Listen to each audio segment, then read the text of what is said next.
Welcome. This is a concept of a trick that I came up with. Just the concept, not the method. So here's how it goes. I'm going to shuffle up the deck. And at this point, I can even hand over the deck to the spectator and they can secretly look at it to make sure that it's not in any order. All right? After that, I'll take it back and I'm going to have them select a card from the center. So let's say they chose this one right there. Now I swear I will look away. I promise you, so that I do not know your card, but remember this as the spectator. I'm going to have them place it right here, and they're going to cut it somewhere to the center of the deck, so just like that, all right? Nice and clean.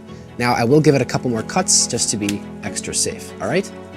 Now, at this point, if you were here, I would turn around, I could cover my eyes or whatever, so that you could do this yourself, all right? But since you're not here, I kind of have to do this myself, but I will close my eyes. That way you don't think I'm looking at the cards, right? My eyes are now closed, I promise you.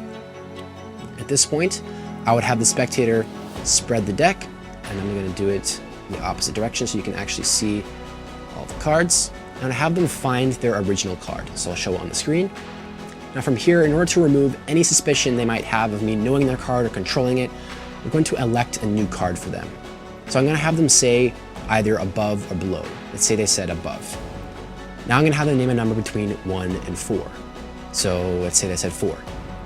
So their new card is going to be 4 away from their original card above it. So I'm just closing my eyes right here. This is random. If this was their card right here, above would be in this direction, not in that direction. All right? So there's your new card. My eyes have been closed this entire time. If you were here, I'd be turned around.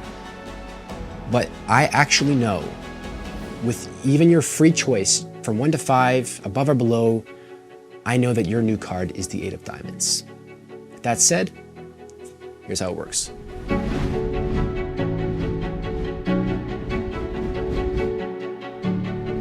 So this trick does not require any sort of gimmick deck or anything like that. In fact, the deck I'm using is the Dune playing cards. And I actually recently saw Dune Part 2 in IMAX theaters. And holy moly, what an incredible movie. The visuals, especially the VFX, it surpasses anything else I've ever seen. Especially the acting and the music, oh my goodness. It's one of those new big series that comes out that I'm so glad I get to be a part of, like The Lord of the Rings or Star Wars or The Hunger Games. And if you're actually wondering why I'm so passionate about it, is because I'm actually an aspiring filmmaker myself. I actually have another channel called Mallett Motion with some of my projects there, which is why I actually can have a nice camera, is because I use it for other things. So if you want to check that out, I'll put it in the link, and I'd appreciate it. But here's how the trick works. So this trick does require a little bit of a setup, but it's nothing too crazy, trust me. So basically, how the trick works is that after they select a card and it's put somewhere in the center, say it's the Ace of Diamonds right here, you're just gonna know the cards on either side of them. And that's what these packs are meant for, all right?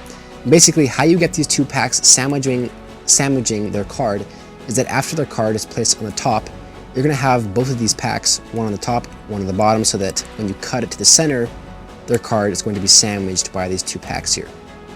And the order in which I remember these cards can be changed, but this is how I remember these cards. So one pack counts by 2s, the other one counts by 3s, so that the cards on either side of their card is not completely symmetrical. That way there's no suspicion there. So 2, 4, 6, 8, 10, 3, 6, 9, 12, which is the queen, and then since I can't go past 13, I just go to the king, all right? And then in order to memorize the suits, I just have it memorized as club, spade, heart, diamonds. But since there's 5 cards, I just go back to clubs for the 5th card. So club, spade, heart, diamond. You just have to get that locked in your mind so that you don't mess up the trick. All right, so you're gonna take one pack. I like to take the 2s and place them on the top of the deck here, all right? And I also like to have the lowest card on the outermost part of the deck. Same with the 3s here. The outermost card is the lowest one, all right? After that's set up, you can give the deck a shuffle, but just make sure to keep those top and bottom cards on the outside, all right? So this is the bottom cards. I would just get rid of those 5 there, shuffle it in, and then keep the top 5 cards, just like that. And you can even give the deck a couple false cuts if you want. All right, now from here, you're going to have them choose a card. I like to say choose a card from the center. That way they don't actually choose a card from the top or bottom. But if they happen to choose a card from the top or bottom, you're already gonna know what that is. So you can end the trick right there and say, like, you know, this card is the 6 of hearts or something. Now, most likely they're going to choose from the center. So let's say they chose this one right here. have them look at it. So in this case, it's the 5 of hearts, but you're not going to know that in the trick.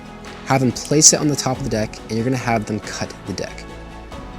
Somewhere around the center is best. You can even have them place the other pack on top, and you're going to make it look clean. Now, what I did in the performance was give the deck a couple cuts, and the way I can do that without messing it up is depending on where they cut it. So in this case, they cut it pretty close to the center. I can cut the deck, like a little portion off the top, put it into this hand, and then grab all the cards, like basically from the center, and move them to my other hand. That way, I'm not messing up the order in any way, right? Those cards are basically still in the center, unchanged. Now at this point, you can even give the deck another shuffle, by the way, another false shuffle, which is basically like this. I didn't do this in the performance, but you could. There is tutorials out there for this, but you basically push this top card forward. This would unlock, and then it would go to the top, just like that. That was kind of just a brief review, but that's just another false cut or false shuffle you could do. Now after their card is in the center there, you're going to turn around and have them spread the deck. All right? The reason you turn around is so that they don't think you're looking at their cards or trying to figure out anything, all right? So you would turn around, close your eyes or whatever, ask them to find their original card. So in this case, it was the...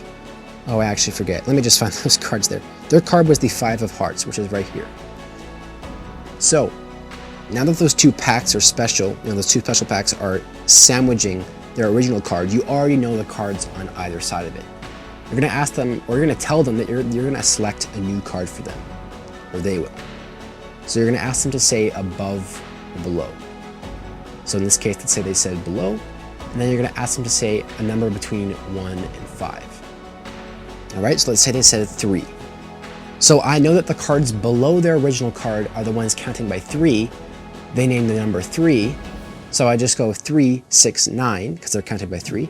So I know that their card is the 9 of club, spade, heart, is the 9 of hearts, all right? And if you look, the 3rd card below their 5 of hearts really is the 9 of hearts, all right?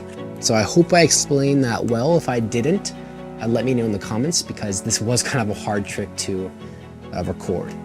All right, so I actually don't know what to call this trick, so I'm gonna have you help me. I'm gonna post a comment that's gonna say, what should I call this trick? And you can reply to that with whatever you think fits for it. And then I'm going to give a heart to the one that I like most. And then I can even take that name and I'll put it in the title of this video. Thanks for watching. Now don't die.